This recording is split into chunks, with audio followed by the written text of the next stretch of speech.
Welcome back, you guys, to another episode of Heidi's Lane. So this is an interesting episode because it wasn't even supposed to be an episode. We, and by we, me and my good friend Keira, turned on the recorder before we were recording a podcast, and we just started having a conversation, forgetting for a while that we were recording. And this conversation was so juicy and so full of life and energy and giggles and laughter, and also some really deep topics. So we talked about death and divorce and the many phases of life that we both have been in. And really the idea of starting over, right? And I once heard a great quote: don't be afraid to start over. This time you're not starting from scratch. You're starting from experience. And I talk a lot today about my life and my having to start over and over again. And this is a thing that I know everyone listening is dealing with or has dealt with or will deal with at some point in your life. So we kind of talk a lot about how to handle starting over with grace and compassion, compassion for self and faith in what's next, belief in something greater, and how to keep a smile on that face during times that are really, really difficult. So enjoy this. I also want to point out there is a slightly different audio to this episode because I'm a newbie, right? And I had the courage to start something new that I was sucking at, which is podcasting. I'm slowly learning, but this episode today, I had the recorder a little bit jacked up. My audio team did a really great job making it sound great. It's 50 minutes. And enjoy. And then know this conversation was actually an almost 2-hour conversation. So today's 50 minutes of part 1. And then you'll have to come back next week for an even juicier part 2, where the audio was corrected. All right, my friend, thank you for being here. Enjoy today's episode. We decided to turn on the mic because Keira and I were I was venting. I'm a little bit... it's interesting. I had this thought this morning that most of us go through life and all that people see is the professional side of us. Yeah. Right? Yeah. They see us as business women and we see people as businessmen and business women as well. What we don't realize is that most of us are actually consumed by what's happening behind that business mask. Yeah. Right? So that business identity. Yeah. We all have a personal life. Yeah.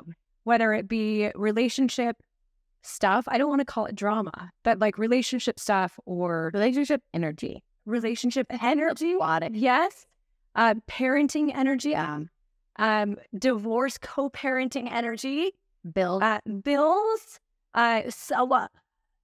It's just juggling and balancing Their life. system reset. Oh my gosh. Yeah. Our body. But I'm much. And the reason I bring it up is because I'm like, man, I started questioning this podcast like I do. And I think it's really good and okay for me to speak this because I want to make people aware of the internal chatter, the dialogue that actually happens as you're going through launching something. Yeah. Because we haven't yet launched. We're recording these episodes. The launch phase is, can I say, something really fast? Yeah. Okay. So this is what I talk about all the time. I call it the soft cast state. Wait, are we using this? Because I literally said I had diarrhea.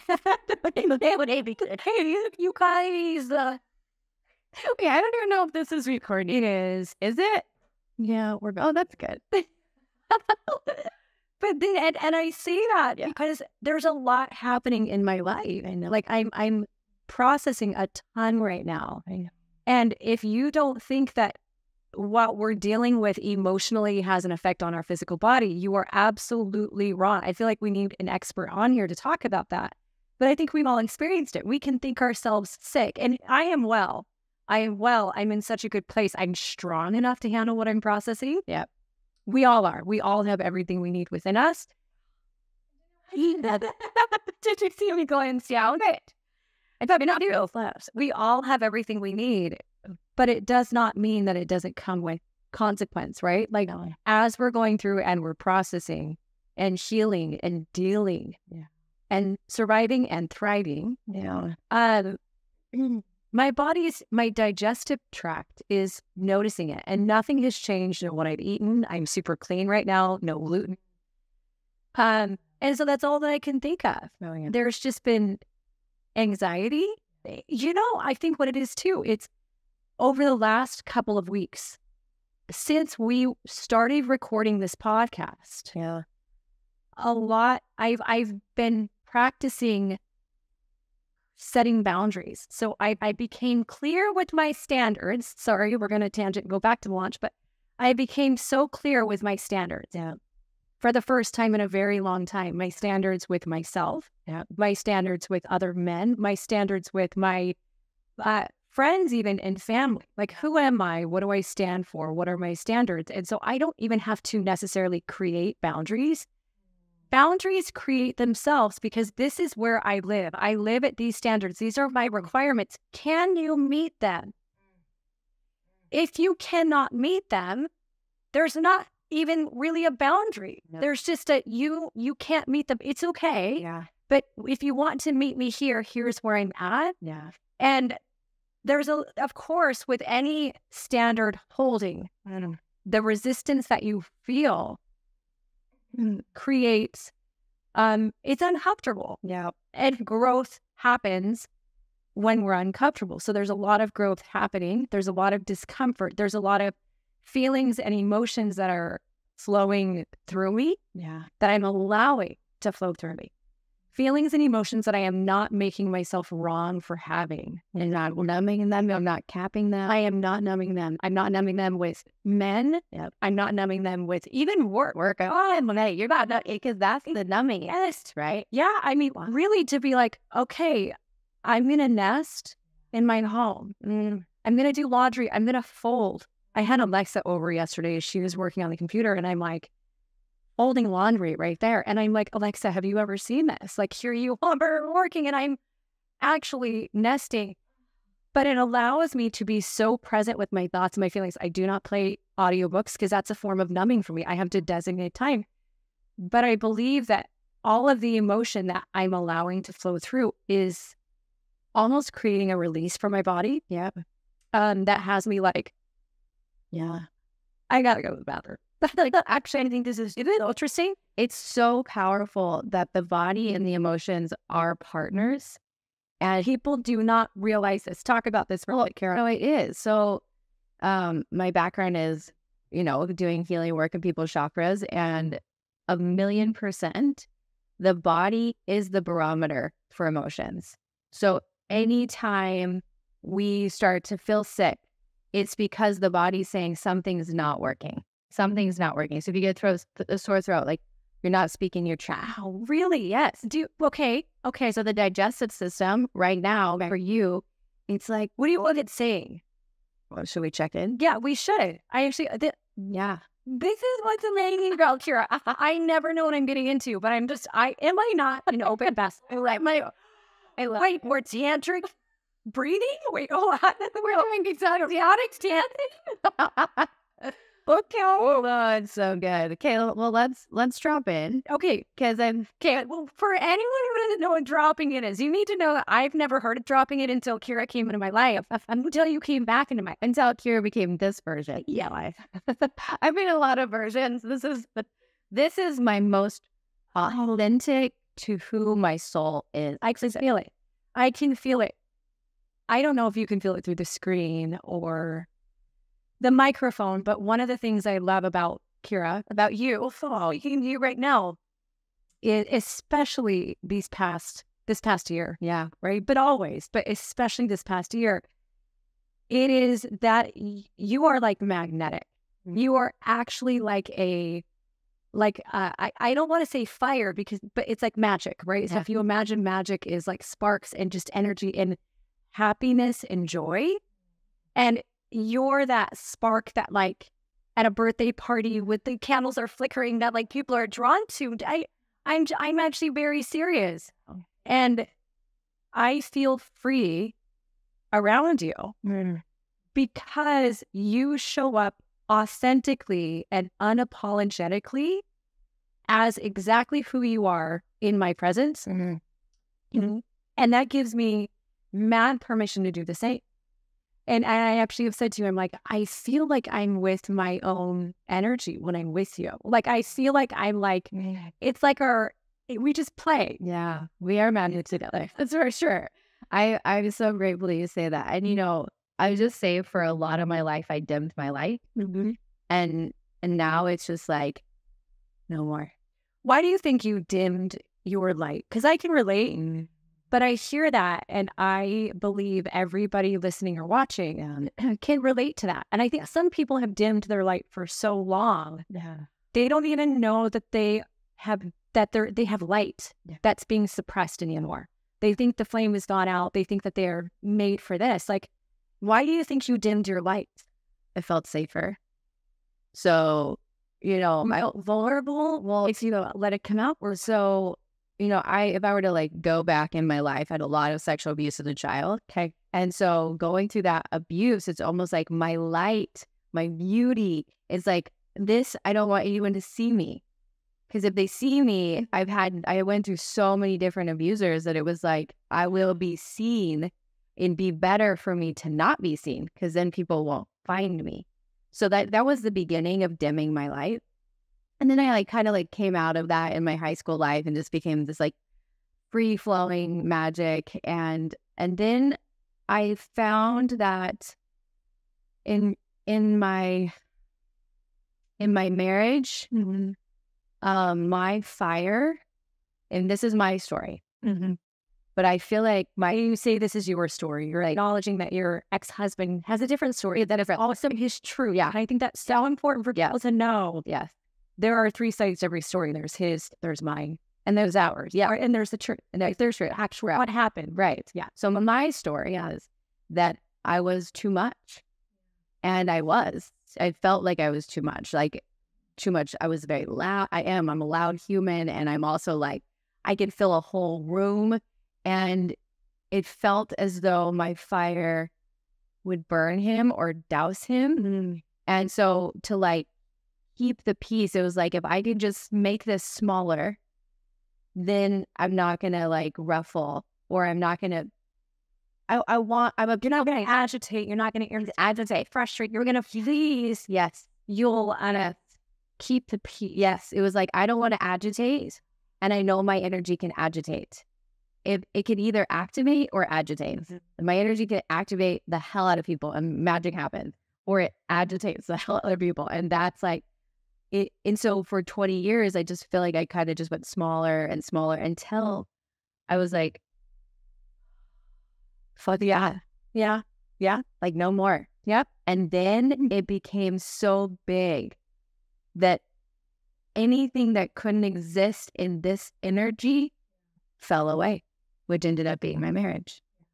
And I had so much love for him. And this is the real truth of like, when we dim our light, it hurts our bodies. So my body, I was 45 pounds heavier than I am now. Okay. I got a gluten allergy, like my throat closed. Wow. Like I had a dairy allergy where like literal like physical, my body was reflecting the barometer. And so that's what we're talking about, is that literally my body was the barometer. And so this experience of like full body self-expression. Yeah. This is where health lives. I love so much of what you just said. I feel like I could go in so many directions. I'm going to go with this. Yeah. Because I think a lot of people can relate. One thing I do want to say about your energy, when you said my energy is too much, I don't think anyone's energy is ever too much. I don't. But what I do think is that our energy, when not with the right match, right, or the right complement for who we are, can feel too much for somebody, and we can choose to make ourselves feel like too much. However, that's not the case. It's just not an energetic match. I know for me, one of the things I'm aware of is when I'm not with the right match or the right complement, and I've dated a lot and I've been married more than many people. Who knows? I mean, I feel like more than average. It's not that much. Yeah, we hit 5, then we'll talk. Yeah. And even if you're out there and you've been married 5 times, Yeah, you're right. You're right. like you've learned a lot. Yeah. That's what I know. And if you've been married 5 times, you have such a beautiful heart. Amen to that. If you've been married 5 times, you haven't died away without. You have not given up on love. You still believe in love. You have a heart that is so damn ready and delicious. So actually, if you've been married 5 times, we salute you. We salute you and your beautiful heart. Truly, you come here on the couch, your toes. So thank you for listening. Come hang out with us because we'll have a rub your back. But I realized for me, because I've experienced both types of relationships I'm about to talk about. Yeah. For me, with the wrong match, and this is even men who are as strong or stronger than I am, and beautiful men who go out wonderful arts. My energy can emasculate a man, and I don't even want to say that, because I don't think my energy does anything. No. Right? No. I don't think I am responsible for someone's actions or their fragility. Right? However, I do believe that my energy sometimes can feel to certain men, like a lot. Yeah. And it can either be, it will agitate and burn them out, or make them feel a certain way, or they can feel a certain way. Or it can, with Dave, for example, he was a wonderful example of a man who was energetically turned on. Mm-hmm. And I don't mean that in a sexual way, but turned on by my energy and felt better and lighter and happier. And he did the same for me, right? He actually, my energy with him actually made him feel more of a man. And he did something that I never had before, ever. He made me feel like a feminine, beautiful, divine woman. And that is something I'm so glad I have that as okay, now that I know that exists, now that I know that contrary to what so many people have said, where they're like, you're just masculine. You have masculine energy. You dominate. You need a doormat. I remember guys saying that. I'm like, man, Dave was beautiful in helping bring out that feminine side. It's all about an energetic match. So this is so beautiful. Yeah. It's like, when you said doormat, what the vision I saw, and I want someone equally as strong. Yeah. Who can put me in my place, and we can laugh about it. That's what Dave used to do. He'd be like, simmer down, bring it down. Like, he knew when I was and his humor around putting me in my place would calm. And he would say he was water. He would say he was water to my fire. Oh, it was crazy, because the fire element is more masculine. There's a little more masculine energy, and the water is more feminine. Is a little more feminine. And he had that, and I had this, and us together, right? Now, I say this, like, I think everyone listening, we all know Dave and I were broken up before he passed away. Yeah. And so just because those things existed did not make us a good fit. There were so many other elements and things that we did not fight, though. Do you know this? I didn't know that. We did not fight. Up until the day he died, we spoke so kindly to each other, and there was such a level of maturity and awareness of what was happening, and mutual respect and love. So, like, if you love something, let it go. And we were both aware, and we both loved each other too much to keep each other in what wasn't healthy. Yeah. Anyway, sorry. This is so beautiful, though, because the vision I saw when you said doormat was, instead, I saw this bridge, and I saw you as one of the pillars, and that him and his energy. Hold on, let me picture this. Bridge, imagine a bridge. Okay, right here it has one pillar, and that's you. And he's the other pillar, or someone who has the same energy as another pillar. And like, it's the both equal strength that allows the bridge to exist. This is for us, and it works. And that, when you were speaking, like, that's the vibrational match. It is. And that energy of, like, I always say this, like, let the right people come into my life, for my energy is like the activator where all their visions and all their magic comes through. Let that be who comes in. And anyone else who doesn't want to play in that realm, that's totally cool. But, like, that's okay. I really, really get to own. I love what you said. This is so brilliant, Heidi. We're like, no one's too much. That's like just cracked something in my brain because my whole life, I don't know. Is this recorded? Yeah, we're good. My whole life it was like, oh, Kira's too much. Kira's what is the word? It's like the worst word ever. A liability. Kira's a liability. Oh, I've heard this. The words like, what? I will rock your world. So I told her, oh, let me tell you this. Let me tell you, here we go again. We're going to see this. And then I want to go back to the bridge. But yeah, I have something to add. Good. But on this idea of a liability, the reality is we all have the most beautiful strengths. Yeah. One of your strengths we've talked about is your fire. Yeah. Right? One of my strengths is my fire, which is great. We mentioned it in this podcast. It's such a beautiful thing. Fire, it warms, it ignites, it lights, it can, I mean, like you can light other people on fire you can light their candles in the most beautiful way. You can spread love and also if you are not careful or you haven't learned to tame your fire or you're not aware of the danger or like harness the power of the fire, be responsible with it, accept the great responsibility that it is to have that power. You can become a liability. It's that you can burn the whole forest, but at the same time, in that breath, what happens after a forest fire? I don't know. I mean, no, let me tell you.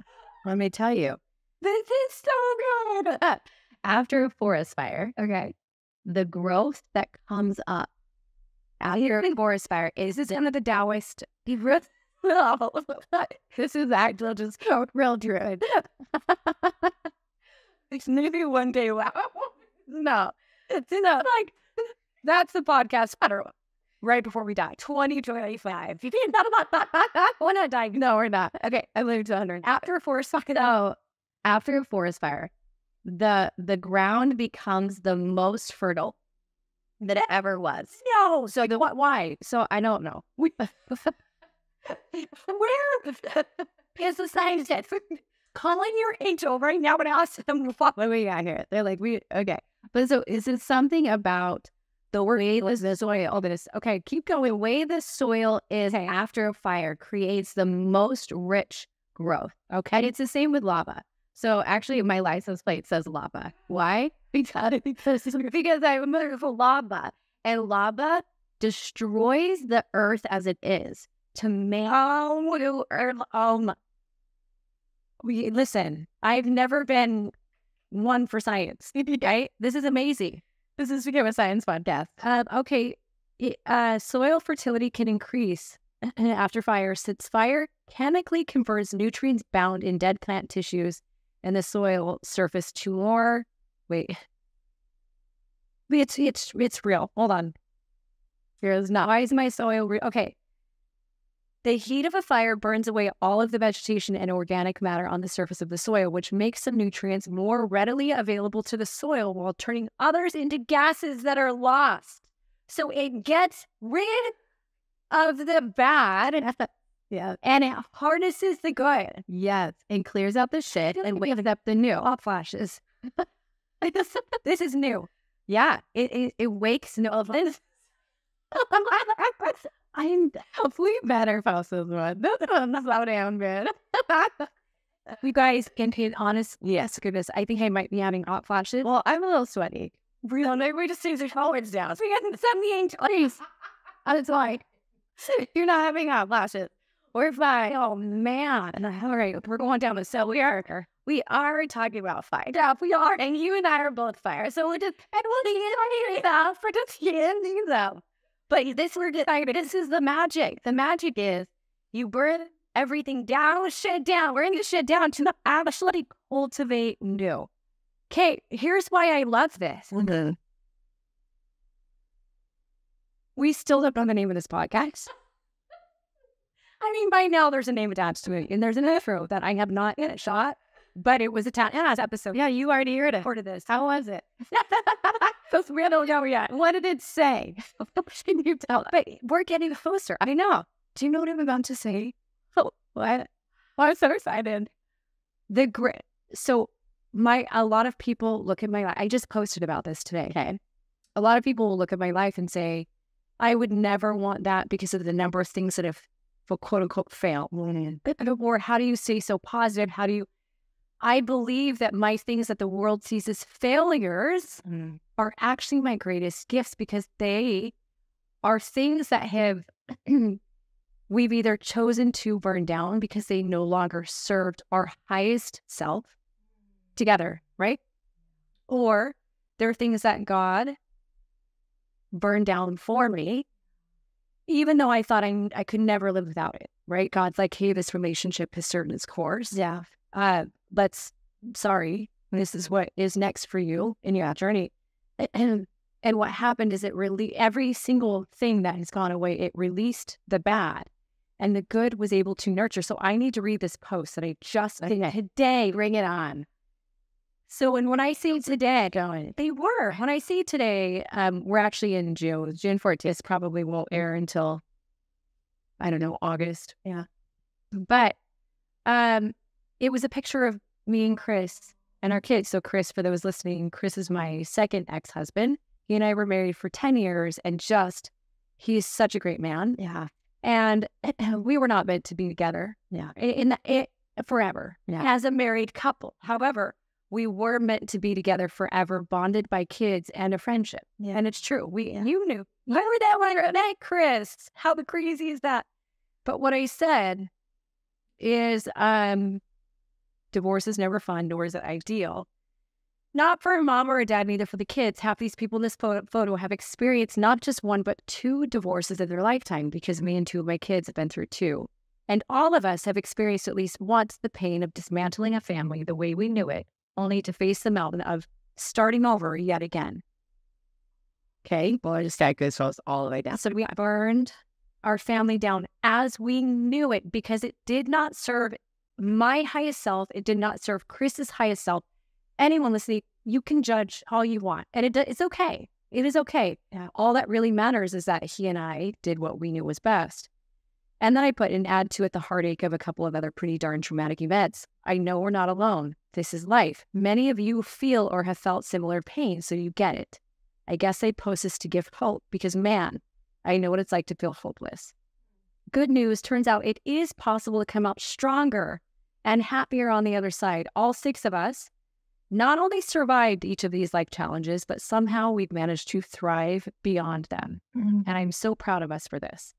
While it wasn't always this way, nor will it forever be rainbows and butterflies, my reality now is one I'm very grateful for, in huge part because of the lessons I've learned about life and myself. Hello, therapy, lots of it. And also because of the incredible co-parenting relationship I feel grateful to have with Chris, one that is light years ahead of where I thought we'd ever be. Not by chance, but by consistency, commitment to our family's peace, and a lot of effort, we've created it. Anyway, and then I went into saying credit to Chris for agreeing to set aside the differences and not allowing grudges to hold us back from loving and raising these babies. Each of us agreeing to always put the kids first, no matter what, and trusting each other's intentions with the kids implicitly. This is a nice place to be. Feeling grateful for our ability to sit at a dinner table at BJ's Pizza for Cash's birthday and click as a modern family the ways that we do. Every single one of us truly enjoying each other's company, even more so now, possibly, than we ever did or could have back then. Oh, so you just explained with the forest fire what I posted today. We released, and it's taken years, 4 years, right? And we have always done pretty well since divorce. I'm so grateful for Chris for that. But we did release what was holding each of us back.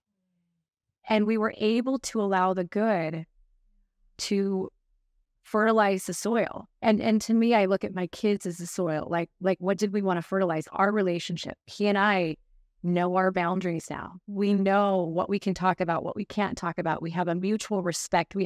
You have to have a mutual desire, right? But so I love this. And as you're talking about the burning down, yeah, this starting over is a theme of the podcast. And I want to emphasize this right now to everybody listening, because if you haven't had to start over yet, you're going to. but there's a really good chance you're in the middle of it right now. Yeah. Right? Or you're on the verge of something so scary that is starting over. And I want to just use this moment, this little inspiration that I feel right now, as a reminder that the starting over will be the greatest thing for you, the burning down to get rid of what is no longer serving your higher self. And I'm not talking about a marriage. It could be leaving a home that you've been in for 20 years to find something different for your family or for you. It could be a shift in position in your current job. It could be leaving a job to start your own business. It could be shutting down a business that's only energetically pulling. It could be grieving your way through a death or a traumatic event, right? There's so many things. Yeah. It could be news you got from a doctor that's changed the way that you have to eat or you have to move or you can't move. Look at this thing that is in front of you or right that you're standing inside of as the gift that it is to release the bad. Like let God take it, right? And let him show you what the good is. And I got a text from a friend yesterday, you know this. And I read it 27,000 times last night, right before I went to bed, because that was it's a burning down. Yeah. Right? It's a burning down. It's a starting over. It was something that was already burnt down. And it just was a burning down by then. They wanted to feel like they were drawing fire in. And I actually laid in bed after I sent you that voice memo. It was like, then I started reading again and over, okay, this is another area. So it was God showing my highest self. And when I say God, I also believe it was my highest self speaking to me. And that is the thing. I was unfamiliar with the term highest self until a year and a half ago when Dave and I were sitting inside of an experience with a shaman. And his intention for the experience was to be shown his highest self. So do you want to explain highest self to anyone who might not be familiar with it? Yeah, sure. Let's see if I can come up with it. So, I mean, this is not, this is my perception of the highest self, which is we have this soul divine being that has a direct connection to the divine, direct connection to God, higher source. And when we can embody that piece of us, it's like the clearest reception we're ever going to have with the divine. And that higher self is like our phone tap to God. Love that. So I just had a thought as you were saying that. So I remember Dave was actually right here. And I was right here. And our friend, our shaman, was right here. Yeah. And we were writing. I had my intentions in my phone.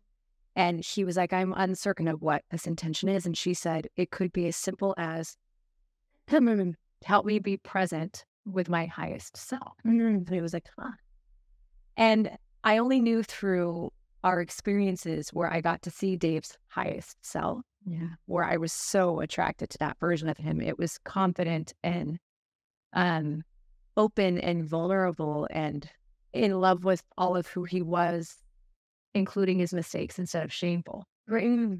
And what just came to me is, I think sometimes the world speaks of your highest self as the person you're attempting to become, right? And I think in a sense, we are working toward that highest self. Like, okay, I'm going to have everybody close their eyes. And with my peeps in my community, the challenge community, the mastermind people specifically, we kind of dive into some of this. Yeah. And it's like well, who do you ultimately want to be? Like, what is your ideal version of self? What is the you that you would love the most, right? Like, what is that? Okay, that's your highest self. Like, what would your highest self do? Like, if they were in your space today, how would they act in that, in your situation? All right, make the actions now that your highest self would make. And you'll eventually get there, or you'll be there. You'll actually experience the moment. But what I just realized is that it's not about who we want to become. Like, it's not this thing, it's not this future person, it's not that doesn't exist yet, that's going to exist. What it actually is, your highest self, my highest self, is who we've always been created by God. Like, it is who God I'm going to get emotional because it's who God created me to be. It's who God created you, Keira, to be. And I believe it's who we're born as. And I think the experiences in life and the trauma and the challenges and the heartbreak and the disciplinary action by friends or whatever, or family, whatever it is, we start to live inside of a box. It's like, oh, there's a boundary. Okay, don't be this. Okay, wait, hold on. I have to act this way to be loved. Okay, wait, if I do this, then I won't get the affection that I crave. So we each individually and uniquely become versions of us who are not really our highest self. They are our earthly created masked selves in an attempt to get the love that we are thirsty or we are hungry for. So I feel like I've done that up until probably 30, till my divorce with Chris. Yeah, but maybe even during the marriage. And then what happens is we're at the peak. The peak is also our rock bottom, right? Like we end up it's like we go through that phase where we're so broken and sad and we can't, and then we slowly start to peel away. It's like, okay, wait, I can't hold up this facade anymore and be happy, right? And so then we slowly start to peel away. And that is, and by peeling away, we do work on ourselves. We are vulnerable. We do therapy, whatever it is. And it begins to reveal again, our highest self exists. It's like in our core. Yeah. I love this, Heidi. This is so fun. So glad we hit record on that jamming. Well, this was not really meant to be a podcast.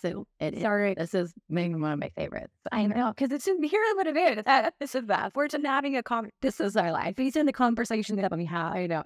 And we'll be in the car and be like, we need to podcast about it. But then when we end up hitting record, we're like, wait, what did we say? Yeah, this is so much better. We should never have planned.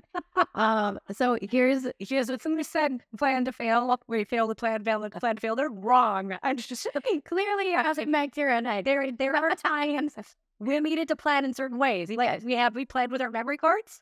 Very well. Way to go on that one. We playing with our batteries charged. We have a light.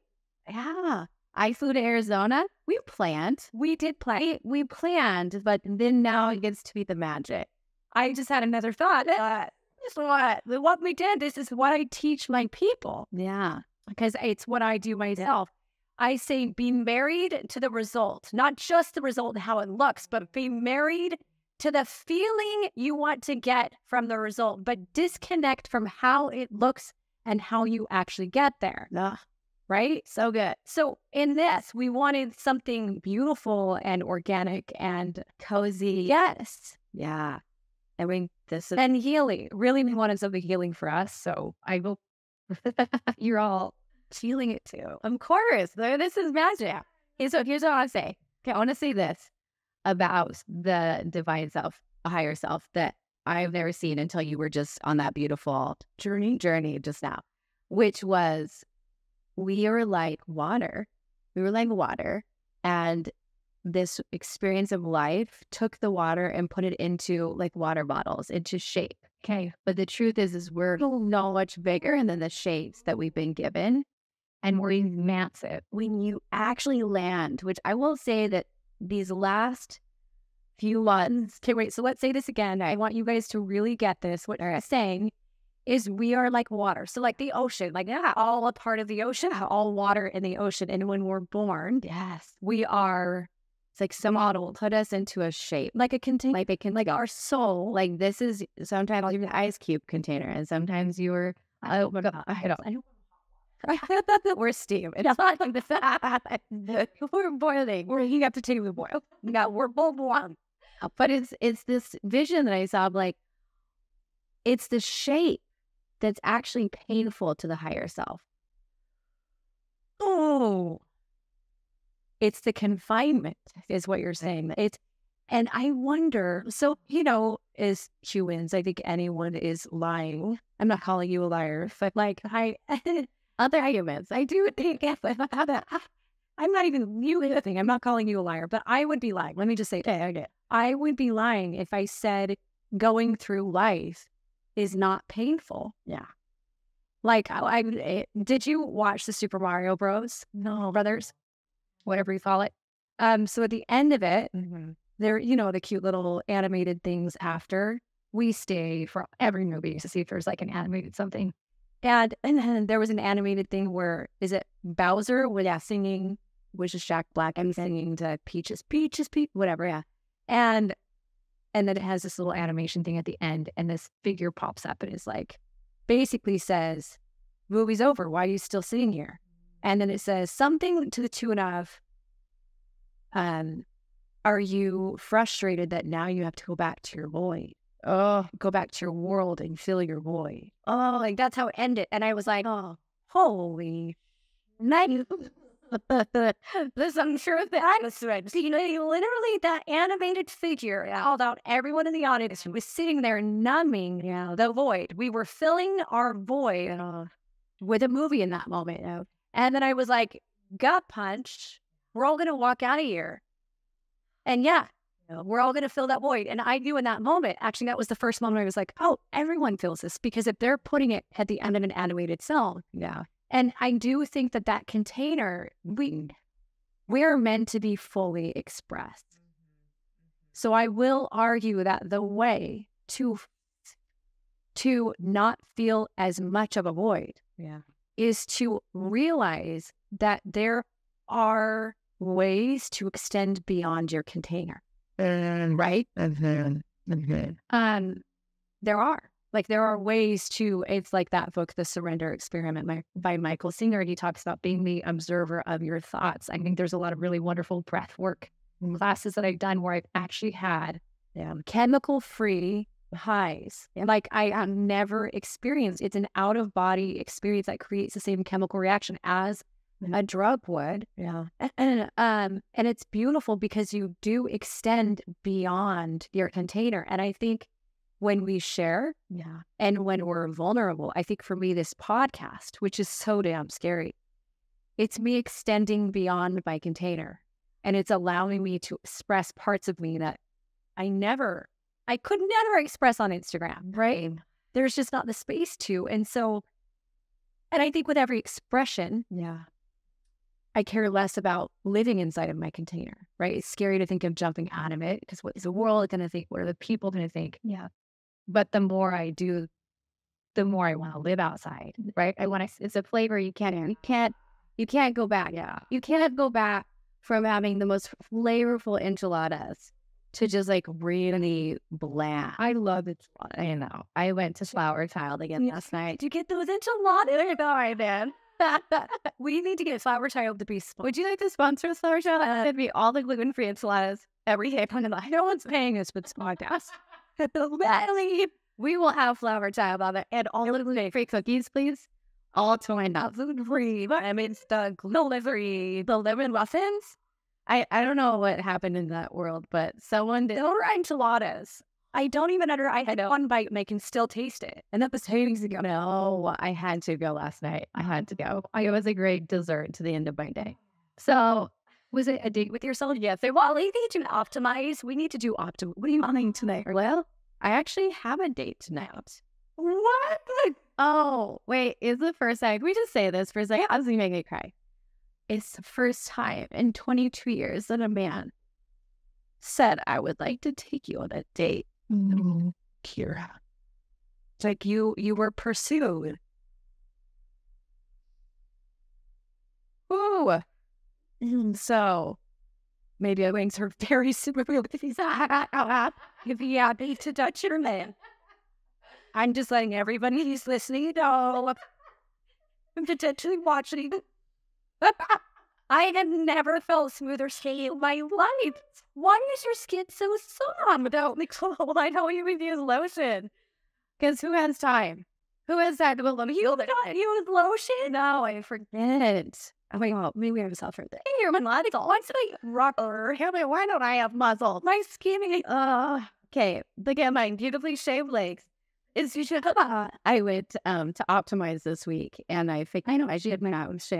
I don't think there's nobody. I literally went with my kids, and I was like, "Hey Mars, I haven't waxed in a while, so if you see stragglers, load it up." And she was like, "I haven't either." I love it. I know, it's so good. But we should hit optimize. I don't know how we're gonna figure. I waxed since. Good. That was good. They're filling it and dating me. Yeah, I know. And so it was a date last. And I talked about waxing. I know. For the Brazilian, the full shebang. Yeah, it's good. It's important. And I feel like It is for me self-care. No one's looking at it. No one I mean, like, it's me, and I like feeling clean too. And to each their own. I know everyone has a preference, and some people like a bush. I can't ever no idea.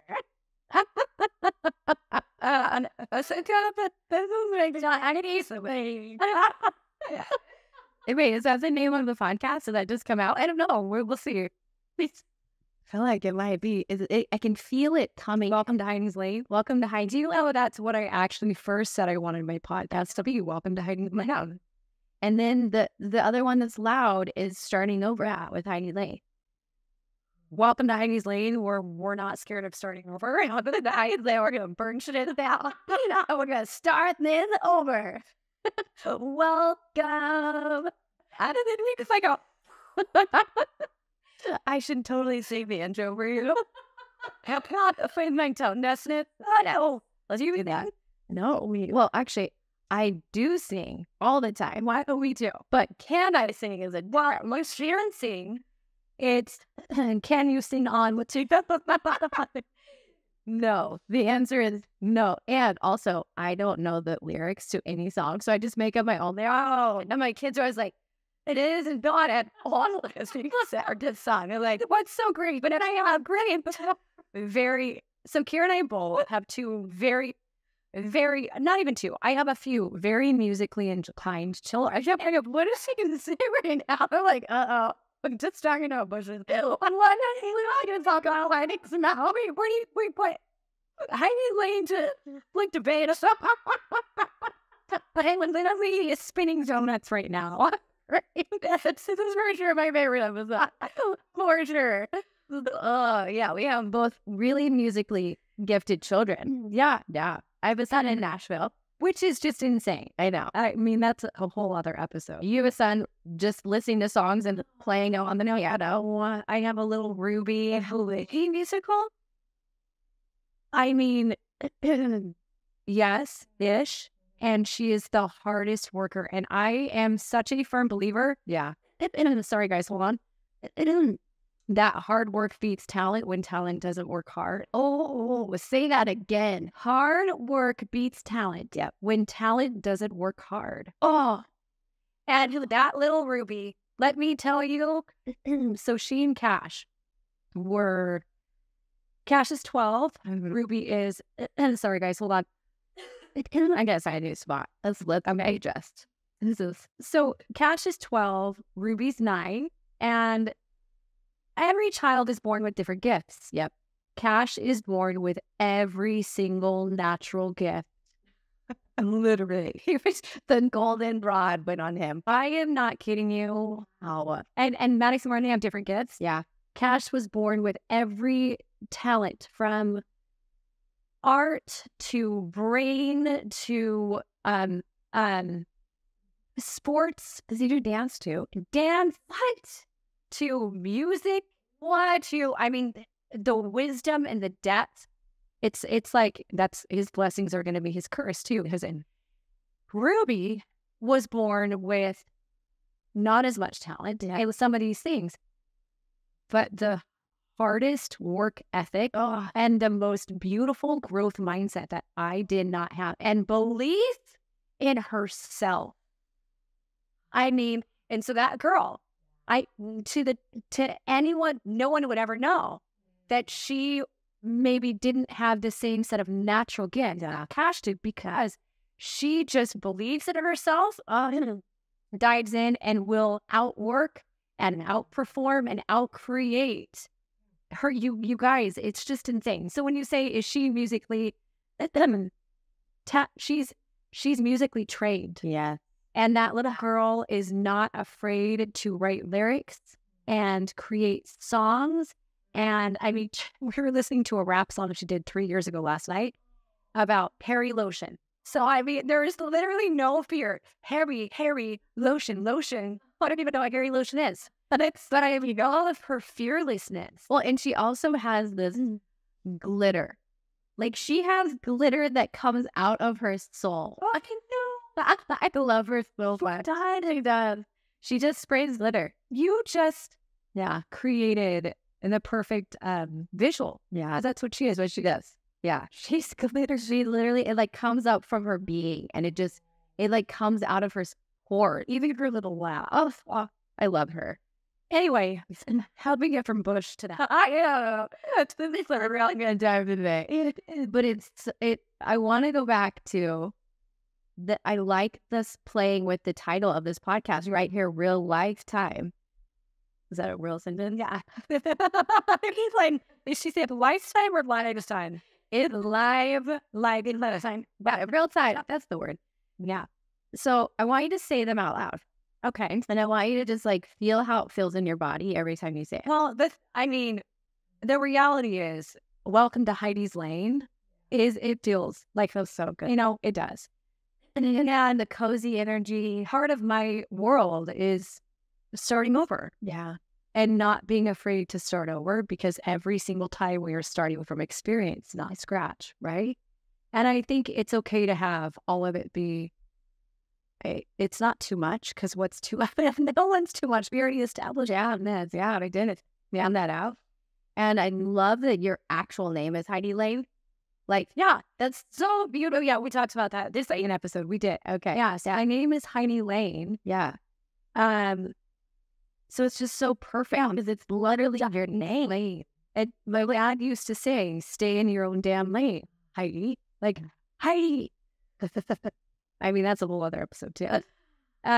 Well, yeah, Heidi's Lane. It does feel so lovely. Once again, thank you so much for being here today. I know this might feel like a little bit of an abrupt cut off right here.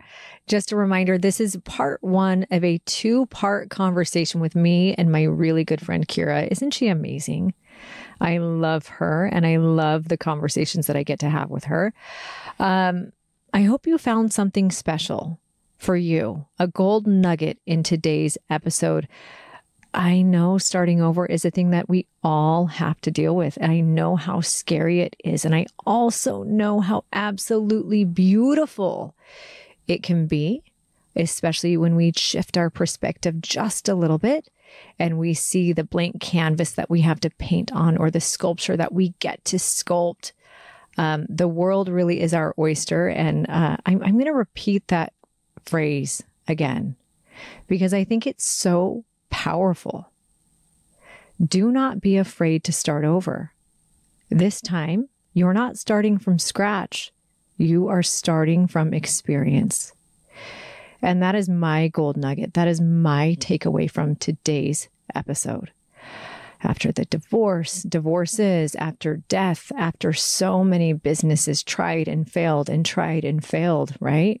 I mean, fill in the blank for you. I know we have all been there. Do not be afraid to start over. Next time you start over, you are not starting from scratch.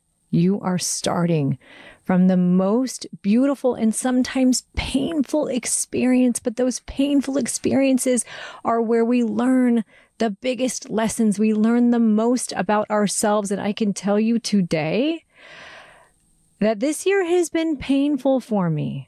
It's been painful in so many ways. And it feels so good to sit here in my car recording this outro. It feels so good to be able to let you know that I really do appreciate all of the things that did not work out the way that I thought. I appreciate them for what they've taught me. I heard a really great quote that I've posted on Instagram a couple times that says, the things that mess us up most in life is the picture in our head of how we believe it's supposed to be. And it really is that picture of how that marriage should have gone, or how that business should have gone, or how that friendship should have remained, right? It's the picture, or how our kids should have grown up or turned out, or who they are. It's the picture in our head that screws us up. It's the idea of what we believed it should be. That's what messes us up most. But when we can learn to embrace the beauty of starting over, when we can understand that our best life is truly ahead of us, and we can have faith in that, and we can walk toward that positivity, I truly believe that is when our life opens up. So this is a 2-part conversation. Like I said, come back next week, because next week, Keira and I, we're talking about, the second half of the conversation is about dating and what dating has been like for me, or really what dating myself has been like. And I actually give some real life experiences too, and reasons for why I went on my 90-day man fast. I know you know nothing about that yet, but you're going to learn next week. So please come back. Also, I really manifest and throw out there my standards for what I want in the future and boundaries that I need to set to make that possible. Come back next week. It's going to be a really, really, really good one. And audio issues are gone next week. Thank you for tolerating the audio issues today. I love you guys. Please let me know, what was your gold nugget? Please share this episode, and I will talk to you soon. Mwah.